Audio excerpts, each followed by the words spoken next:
الحمد لله رب العالمين، والصلاة والسلام على رسول الله صلى الله عليه وسلم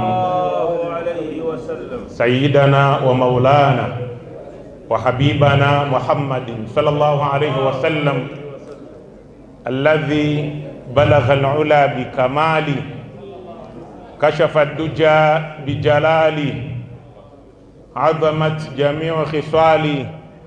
صلوا عليه وآله وعلى آله وصحابته ومن سار لسيره ونالوا من الله مقاعد الصدق. قال الله عز وجل في القرآن الحكيم بعد بالله من الشيطان الرجيم: سبحان الذي أسرى بعبده ليلا من المسجد الحرام إلى المسجد الأقصى الذي باركنا حوله لنريه من آياتنا إنه هو السميع البصير. صدق الله العلي العظيم. وقال أحمد شوقي: أسرى بك الله ليلا إذ ملائكة والرسل في المسجد الأقصى على قدمي، لما خطرت به التفوا بسيدهم كالشهد بالبدر أو كالجند بالعالم.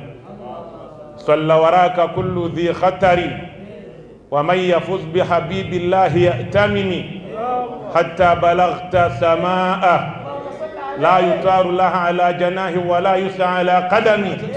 وقيل كل نبي عند رتبته، ويا محمد هذا العرش فاستلم.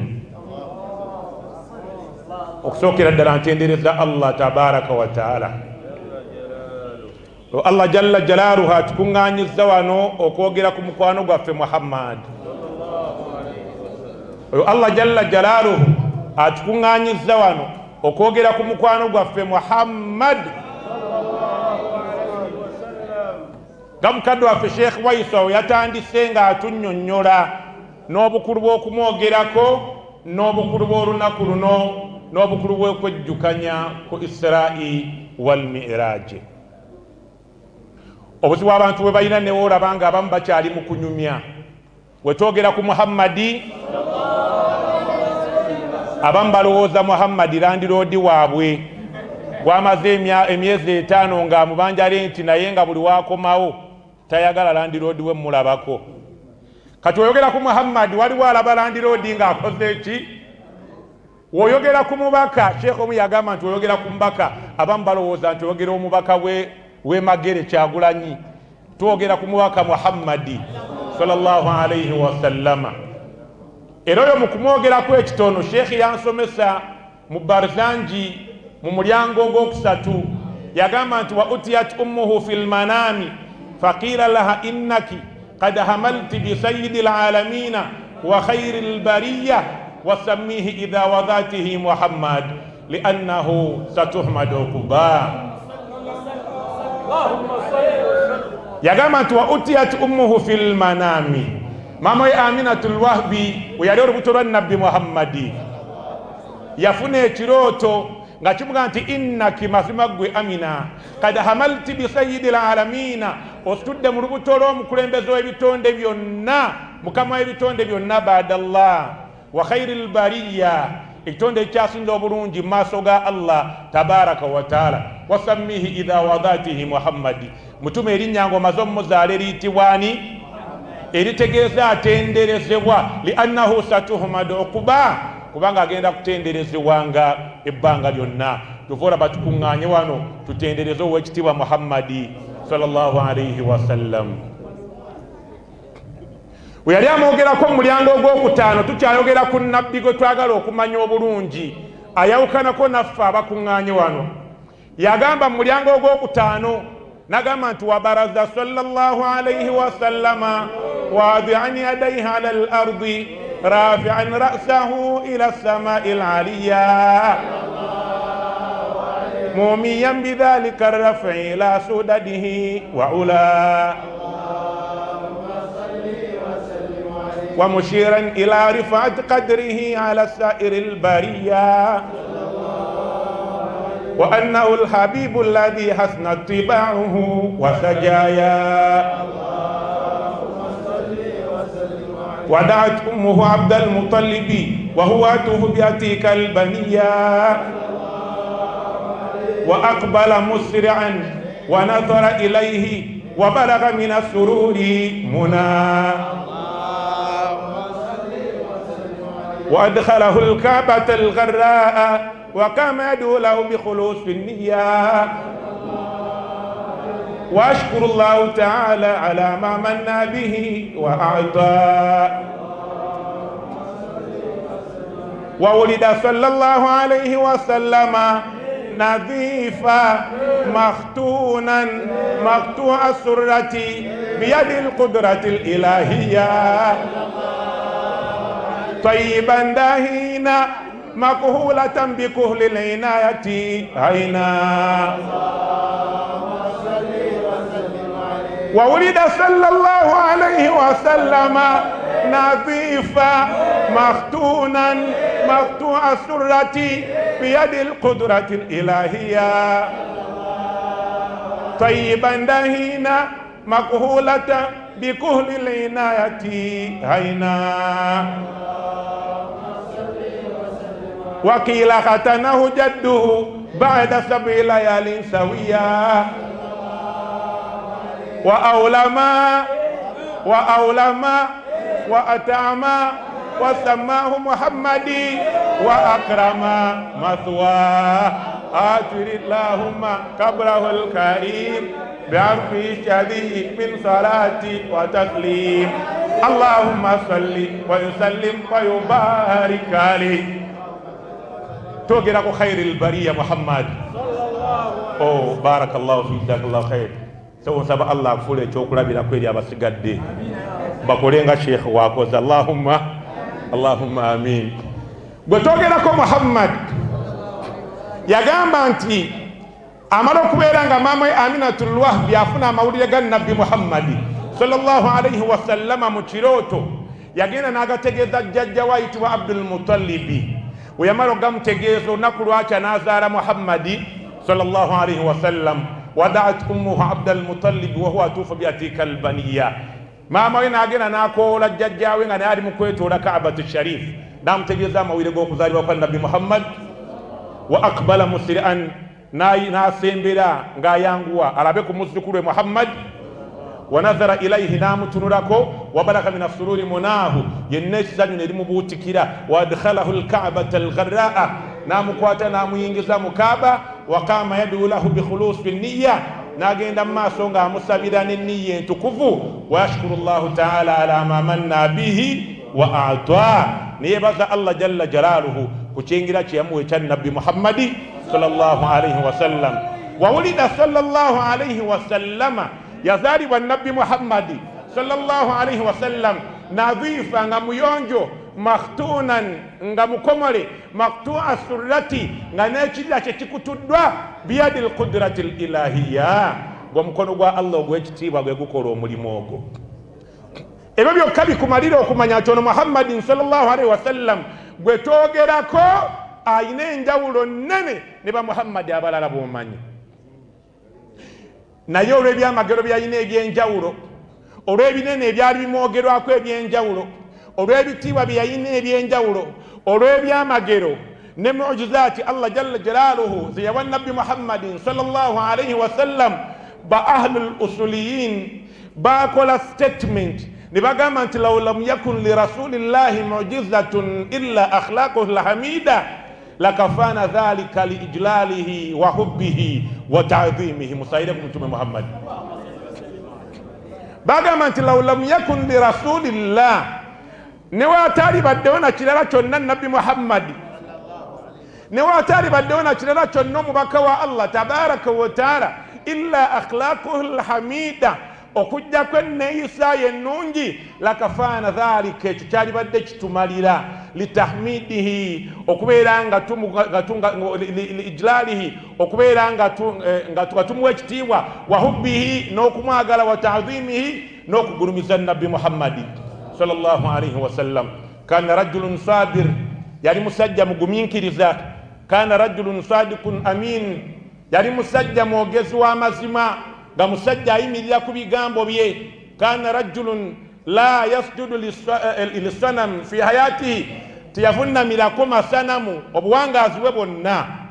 Embeera ze zokka zaali badde zitumalira bumalizi okumuwa ekitiibwa Muhammadi sallallahu alayhi wasallama.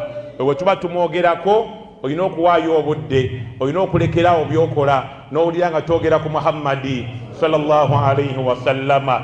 Yali nkola ye ey'obuteegulumiza, yagaana ba ashaaba b'okubeera nga bayimirira waali olw'okuba nti yali musajja ng'ayagala okwetwalira wansi. Era bwe yamala okubagaana n'akomawo omulundi ogwokubiri, n'addamu n'atuuka we yatuuka Hassan ibn Thabit radiyallahu anhu n'ayimirira ng'alabye ku nabbi Muhammadi, ng'alabye ku nabbi Muhammadi. We yayimirira nabbi sallallahu alayhi wasallama, kyava amugamba nti Hassani, nabaganya okuyimirira nga mundabyeko, saagala kumpa bitiibwa by'amaanyi. Kyava agamba Hassan ibn Thabit, qiyamu lilazizi alayya fardun wa talku lfardu ma huwa mustaqim, ajibtu liman lahu aqlu wa fahmun yara hadha aljamal wala yaqum. Salla ala rasulillah. Yagamba nti qiyamu lilazizi alayya fardu, okuyimirira okulakuwa ekitiibwa nga nabbi sallallahu alayhi wasallama kyatteeka gyendi. Wa talku lfardu ma huwa mustaqim, okuleka ekyetteeka gyendi kiri mu bitasoboka. Ajibtu liman lahu aqlu wa fahmu, newuunya omuntu alina obwongo ategeera obulungi, yara hadha aljamal, alaba omulungi nabbi sallallahu alayhi wasallam, wala yaqumu, n'atakola ki, n'atayimirira. Ebyo byonna byali biryaga obunene bwa nabbi Muhammadi sallallahu alayhi wasallam. Oyo gwe twogerako Allah jalla jalaaluhu yamuwa ekirabo kya Israi wal Mi'raj, nga Allah jalla jalaaluhu wategeezezza n'agamba nti subhana alladhi asra bi abdihi layla min almasjid alharami ila almasjid alaqsa alladhi barakna hawla linuriyahu min ayatina innahu huwa as-sami'ul basir. Allah jalla jalaaluhu yamuwa ekirabo ekyo, yamuwa ekyengero ekyo, Allah ng'amwebaza shukran lillah. Allah jalla jalaaluhu shukran linabiyihi, nga yeebaza nabbi we Muhammadin sallallahu alayhi wasallam olw'obugumiikiriza bwe yateekamu wakati mu bizibu bye yajja asinkana mu bulamu buno obw'edduniya ne ba ashaaba min ashaabi rasulillahi sallallahu alayhi wasallam. Bane nabbi yayita mu bizibu ebinene. Basahaba ba nabbi Muhammad, basahaba ba nabbi Muhammad basisinkana ebizibu ebinene, basisinkana ensozi empitirivu obunene nga teri ayinza sobola kubeera nga azisomoka okugjako Allah jalla jalaaluhu gw'aba asaasidde. Ngenda babuwirayo katono ku sahaba era ayitibwa Khabbab ibn Aratti radiyallahu ta'ala anhu. Oyo yali mukwano gwa nabbi Muhammad sallallahu alayhi wasallam. Ebimu ku bizibu byasanga yali atambulatambula ave wa mukama we yali akola, n'asanga enjiri ya nabbi Muhammadi sallallahu alayhi wasallama. We yakoma we waka n'ategeeza mukama we nti nzikiriza Muhammadi sallallahu alayhi wasallam. We yamala okukkiriza nabbi, mukama we n'amugamba nti okuva n'olwaleero ngenda kubonyaabonya, ngenda kukookya, ngenda kukuba emiggo mpaka woonazzaayo ekigambo ky'oyogedde nti osiramuse era okkiriza Muhammadi sallallahu alayhi wasallam. Khababu yali amanyi byakusaaga. Olunaku lwakya omukyala n'akwata ebyuma n'abiteeka mu muliro, ne bimala okwaka obulungi ne bimyuka, n'abiisa ku mubiri gwa Khabbab ibn Aratti, n'akaaba amaziga musajja wattu, n'alaaja n'akadde konna, n'alowooza nti enkya binaaba bikyuseemu. Olwenkera we lwatuuka omukyala n'akolera ddala kye yakoze, tayimuuzi tu n'akikubisaamu emirundi ebiri.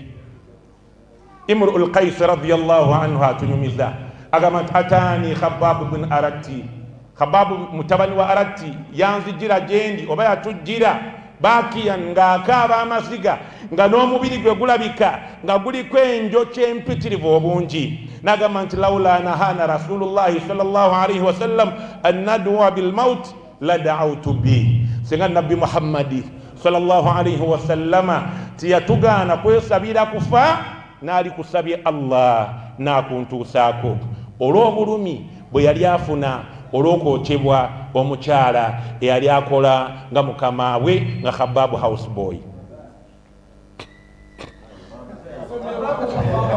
barakallahu fik, jazakallahu khair.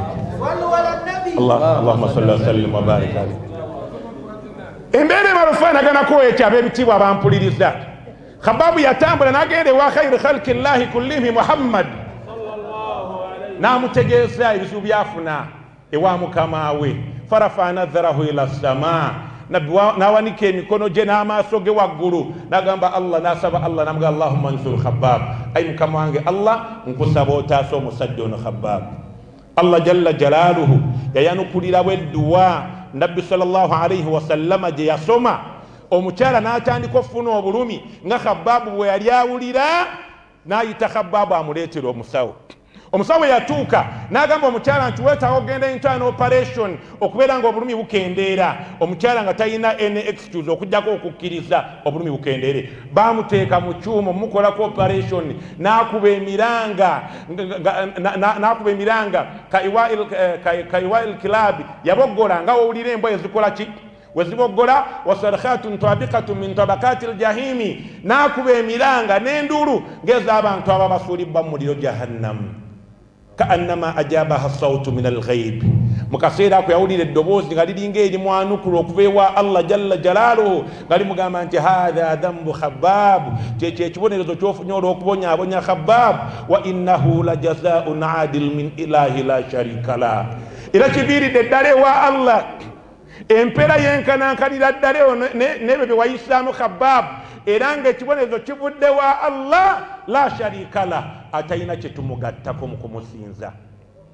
Akaseera katuuka Khabbab n'ava e Makka n'agenda e Madina n'asinza Mungu we. We yaweza emyaka 37, Allah n'amuleetera obulwadde, n'agezaako obujjanjaba ne bugaana. Fa adrakatuhu almaniya, Allah n'amuleetera okufa. Wantakala bijiwali rabbihi, n'ajjuluka ogenda okusinkana mukama we Allah subhanahu wa ta'ala. Amawire ne gatuuka ku sahaba wa Nabbi Muhammad sallallahu alayhi wa sallama ayitibwa Ali karrama Allahu wajhahu almurtada, nti sahaba wa Nabbi ayitibwa Khabbab afudde. We yajja n'amutunulako n'ayogera ebigambo bino wammanga byenjagala okusibirira buli muntu yenna akola emirimu emirungi. Yagamba nti rahima Allahu Khabbab, Allah asaasire Khabbab, aslama raghiban, yasiramuka nga yeyeyagalidde, wa hajara twa'ian, n'asenguka ng'ekimujja e Makka ogenda e Madina kusinza Allah tabaraka wa taala. Wabtuliya fi jismihi, n'agezesebwa ku mubiri gwe. Wala yudhi Allahu ajra man ahsana amala, Allah jalla jalaaluhu tayinza kumma muntu mpeera oyo aba agezezaako kukola obulungi. Oyo yali sahaba wa Mtume Muhammad sallallahu alayhi wa sallama. Taifa tumumanyi bulungi ebizibu Nabbi sallallahu alayhi wa sallam bye yasangayo. Mu bufunze yagenda Taifa ne Said ibn Harith nga bodyguard we. Batuuke Taifa bakoola Banu Thaqif bategeere Allah, bategeere Muhammadi sallallahu alayhi wa sallam. Abayayi be Taifa Banu Thaqif ne bakwata amayinja ne bakanyugirira Muhammad sallallahu alayhi wa sallama. Wamala mukanyugirira Nabbi, Zaid ibn Harith ne yeteekawo nga bodyguard we. Amayinja we gayitirira yenna n'akulukuta omusaayi ng'engatto ze yali ayambadde kigambwa nti zaatuuka okubeera nga waatambula muvaamu amaloboozi nga wonaateeka amazzi mu ngatto zo, amaloboozi ag'owuliramu gafaanaganako n'amaloboozi agali gava mu ngatto za Nabbi Muhammad sallallahu alayhi wa sallam, ninga gaali maloboozi ga musaayi gwa Mutume Muhammadi sallallahu alayhi wa sallam. Allah n'amusindikira Jibril n'emugamba nti Allah ntumye gy'oli nkubuuze abantu abakubye mbakolere ki, mbatte basuule eddalu, kiki mba mbakola? Yasaba Allah n'amugamba nti Allah wange ahdi qawmi, kusaba olungamya abantu b'ekibiina kyange, arju min aslabihim man yatawalla, subira ku migongo gyabwe okuvaako abanaakutegeera Allah, kubanga bano abankubye bo tebalina kye bamanyi. Era olw'ebigambo ebyo Allah n'abikkiriza n'asaasaanya obusiraamu mu nsi zonna. Tolina nsi gy'ogenda okujjako ng'obusiraamu gye buli olw'edduwa ya Nabbi Muhammad sallallahu alayhi wa sallam. Kati mbizibu ebyo Allah tabaraka wa taala yasasula Nabbi Muhammadin sallallahu alayhi wa sallam, yamuwa ekirabo ekya Isra'i wal Mi'raj. Allah jalla jalaaluhu kyagamba mu Qur'an nti alhamdu subhanalladhi asra bi'abdihi, yayawukana Allah tabaraka wa taala eyatambuza omuddu we. Ng'ayogera ku muddu ani? Ng'ayogera ku muddu ani?